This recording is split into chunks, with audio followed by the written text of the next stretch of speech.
Hello అండి. నిన్నైతే పూరీలు ఎలా చేశానో చూపించాను కదండీ మీకు. ఈరోజైతే అందులోకి పానీ, ఇంకా చాట్ ఎలా చేశానో చూపిస్తానండి. పానీ కోసమైతే ఫస్ట్ మనం అల్లం, పచ్చిమిర్చి, కొత్తిమీర, కొంచెం పుదీనా, కొంచెం చింతపండు రసం వేసుకొని మెత్తగా పేస్ట్ చేసుకోవాలి. ఆ తర్వాత దాన్ని మనం గిన్నెలోకి తీసేసుకొని సరిపడినంత వాటర్ వేసుకొని, అందులో పులుపు సరిపోయిందో లేదో చూసుకొని, కావాలంటే ఇంకొంచెం చింతపండు రసం అది వేసేసుకొని, కొంచెం చాట్ మసాలా, ధనియాల పౌడరు, కొంచెం పెప్పరు, సాల్ట్ వేసుకొని మిక్స్ చేసుకోవాలండి.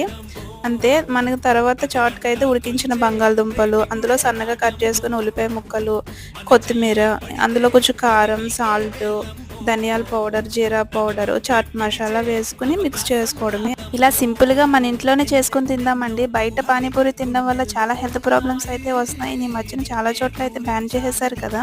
మనకు అనిపిస్తుందండి బయట తిన్నది చాలా టేస్ట్‌గా ఉంటది అని. ఆ టేస్ట్‌తో పాటు బోలెడన్ని ప్రాబ్లమ్స్ కూడా వస్తున్నాయి కదా! మరి మీరేమంటారు?